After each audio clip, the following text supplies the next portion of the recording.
Hey everyone, आज के हम इस वीडियो में एपिसोड 5 कवर करेंगे। तो प्लीज जिन्होंने अभी तक चैनल को सब्सक्राइब नहीं किया है तो प्लीज सब्सक्राइब कर दीजिए। तो एपिसोड 5 के स्टार्टिंग में हम देखते हैं जुंग ताओ पलकी की तरफ जाता है और पलकी वालों से कहते हैं कि पलकी का दरवाजा खोलो। डैनो ये सुन के बहुत डर जाती है। जब पलकी वाला उसका दरवाजा खोलने लगते हैं कि तभी इतने में कोई दरवाजे पे तीर मारता है। जुंग ताओ और उसके सैनिक उसी दिशा में जाते हैं जहाँ से वो तीर आया था। इतने में डैनो कैंगसन को अपने सराय में ले आती है। वहाँ पर नाजो और यूक्यूक होते हैं। वो डैनो से कहते हैं कि हम गीला कपड़ा लेके आ रहे हैं, तुम इसके पास बैठो, ये कहीं मर ना जाए। अब कैंगसन के पास डैनो होती है। डैनो कैंगसन के घाव को साफ करने के लिए उसके कपड़े को खोलने लगती है कि तभी कैंगसन डैनो का हाथ पकड़ लेता है। डैनो कहती है कि गलत मत सोचो, मैं बस तुम्हारा घाव साफ करना चाहती हूँ।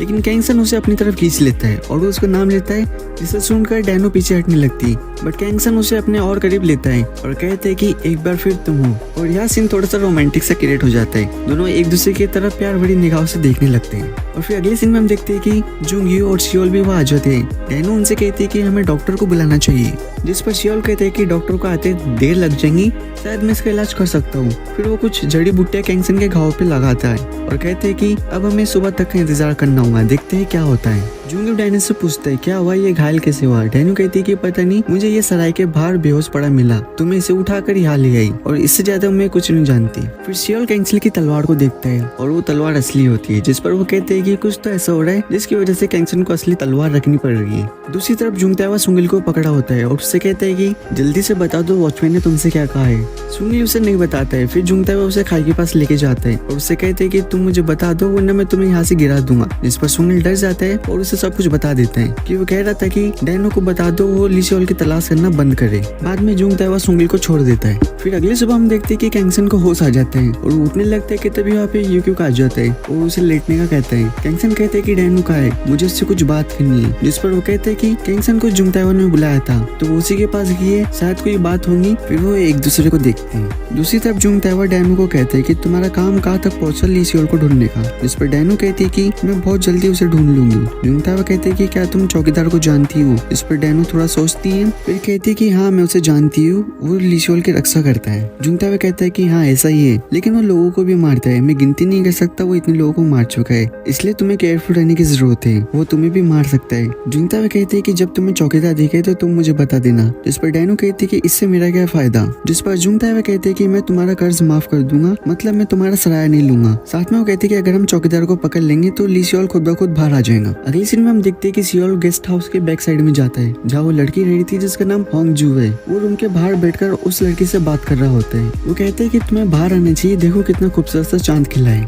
लोग सोचते कि यहाँ एक भूत रहता है, लेकिन मैंने किसी को नहीं बताया कि यहाँ पर एक लड़की रहती है, इसलिए तुम्हें बाहर आना चाहिए, ताजी हवा खानी चाहिए। फिर वो उस लड़की के लिए खाना रख के वहाँ से चला जाता है। नेक्स्ट सीन में हम देखते हैं कि डैनो कैंगसन के रूम में खाना लेकर आती है, लेकिन वहाँ कैंगसन नहीं होता है। फिर वो जुंग ताओ की बात को याद करने लगती है कि अगर हम चौकीदार को पकड़ ले तो ली सियोल खुद ब खुद बाहर आ जाएगा। फिर वो कैंगसन के रूम की तलाशी लेने लगती है कि ऊपर से वहाँ पे जुंगियो आ जाता है। जुंगियो को पता होता है कि वो यहाँ की तलाशी ले रही है, जिस पर डैनो उसे किसी को ना बोलने का कहती है। जिस पर वो कहते हैं कि मैं ऐसा कोई काम नहीं कर सकता जिससे तुम्हें तकलीफ हो, तो मैं किसी को नहीं बताऊंगा। जुंगियो की बात से ऐसा लगता है कि जुंगियो डैनो को पसंद करता है। फिर वो उस रूम से बाहर आ जाता है कि तभी उसकी निगाहें डैनो के शूज पर जाती है और वो देखते हैं कि डैनो के शूज काफी पुराने हो गए थे। अगले सीन में हम देखते हैं सियोल बाहर आया होता है और वो एक रेस्टोरेंट में बैठकर सूप पी रहा होता है कि वहाँ पर कुछ लोग बात कर रहे होते हैं कि महल में एक लड़की का जन्म हुआ है, काफी टाइम से महारानी को बच्चा नहीं हो रहा था। ये सब सियोल सुन रहा था और जब वो वहाँ से जाने लगता है कि तब वहाँ पे जुंग ताओ और उसके सैनिक आ जाते हैं। सियोल जुंग ताओ के सामने से गुजर जाता है। जुंग ताओ सियोल को देखकर फ्लैशबैक का सीन याद करता है कि सियोल चौकीदार के साथ खड़ा था और वो जुंग ताओ पे शक करने लगता है कि ये ली सियोल की तरह दिखता है। वो अपने सैनिकों को बुलाता है और उनसे कहते हैं कि जाओ गार्डन ऑफ फ्लावर में जितने भी गेस्ट रह रहे तुम्हें उन पर नजर रखनी है। फिर हम देखते हैं कि डैनो कैंगसन के लिए खाना लेके आती है। कैंगसन ने वहाँ पे आग जलाई होती है और वो किसी चीज को जला रहा होता है। फिर डैनो कैंगसन का हाथ पकड़ के उसे एक साइड बिठा देती है और उसे सूप देती है, लेकिन कैंगसन सूप नहीं पीता और वो कहता है कि मुझे खुशी है तुमने मुझे उस रात बचाया, लेकिन तुम ऐसे सिचुएशन में ना पड़ा करो, और अगर तुम्हें कभी ऐसे सिचुएशन का सामना करना पड़े तो तुम मुझे ना बचाना और वहाँ से भाग जाना। जिस पर डैनो कहती है कि मुझे तुम्हारी चिंता होती है। फिर कैंगसन वहाँ से उठ के जाने लगता है तो पीछे से डैनो कैंगसन का कपड़ा पकड़ लेती है और उसे कहती है कि तुम उस रात नकली तलवार की जगह असली तलवार लेके गए थे,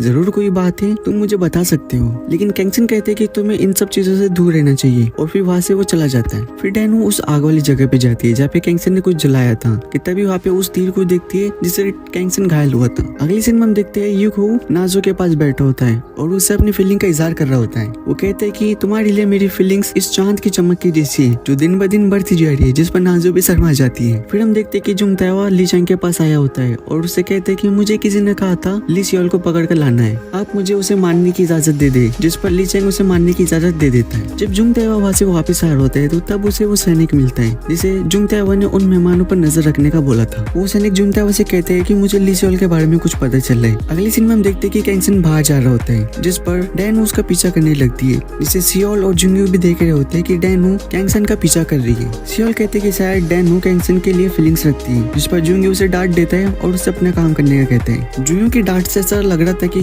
शायद जुंगयू के दिल में भी डैनू के लिए कुछ फीलिंग्स है। डैनू कैंगसन का पीछा करते करते बुइंगयू का आ जाती है जहाँ कैंगसन एक आदमी से बात कर रहा होता है। वो आदमी कैंगसन से कहते हैं कि इस बार तुम कुछ ज्यादा ही घायल हो गए थे, तो कैंगसन भी कहते हैं कि हाँ इस बार थोड़ा ज्यादा घायल हो गया था। फिर कैंगसन उसे कहते हैं कि हमारे सराय के पीछे एक तालाब है, हम वहाँ पर मिलेंगे। तो आदमी उसे कहते हैं कि ठीक है। फिर हम देखते हैं कि जुंगयू बाजार आया था और वो कुछ शूज को देखता है और उन शूज में से एक शूज को उठाता है और वो उसे देख के मुस्कुराने लगता है। शायद जुंगयू वाकई में डैनू को पसंद करने लगा है। फिर वो अपने कुछ दोस्तों के साथ एक गुप्त कमरे में बैठा होता है और वो कुछ प्लानिंग कर रहे होते हैं कि तभी वो सोचते कि ये गुप्त कमरा हमें किसने दिया होगा। फिर वो उस शख्स से मिलने का प्लान बनाते हैं। जब कैंगसन बुयोंगुक से बाहर निकल रहा होता है तो तब उसे बनिया मिल जाती है। बनिया उसे कहती है कि तुमने मेरी हेल्प की थी उसके लिए शुक्रिया, और तुम उस दिन मेरे पहले कस्टमर थे जिसने मेरे साथ रात गुजारी थी। और वो कहती है कि अगर तुम्हें कभी किसी चीज की जरूरत हुई तो प्लीज तुम मुझे बताना, जिस पर कैंगसन ठीक है बोल के वहाँ से चला जाता है। फिर हम देखते हैं कि जुंगयू कैंगसन से कहता है मुझे तुम्हारे बारे में जानने का कोई शौक नहीं है, लेकिन अगर तुम्हारी वजह से डैनू को कोई नुकसान पहुंचता है तो मैं सच में जानना चाहूंगा कि तुम असल में कौन हो। कैंगसन कहता है कि क्या ये एक धमकी है, जिस पर वो कहते हैं कि हाँ यही समझो।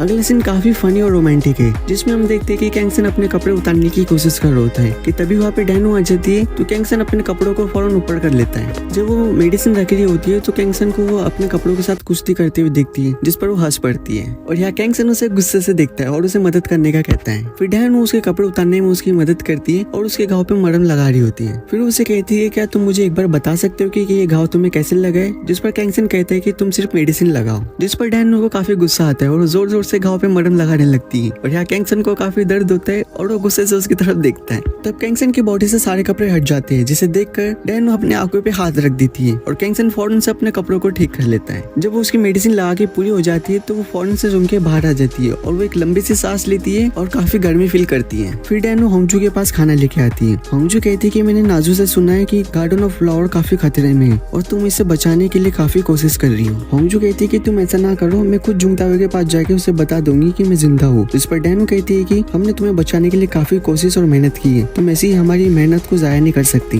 होंगजू कहती है कि मैंने नहीं कहा था कि तुम मेरी हेल्प करो। फिर डैनू ये सुन के वहाँ से चली जाती है। फिर होंगजू अपने हाथ में एक चीज देखती है। फिर हमें एक फ्लैशबैक का सीन दिखाया जाता है जहाँ पर वो एक लड़के के साथ होती है जिसके साथ उसकी शादी होने वाली थी और उसे वो चीज दे रही होती है और कहती है कि ये तुम्हारी रक्षा करेंगी।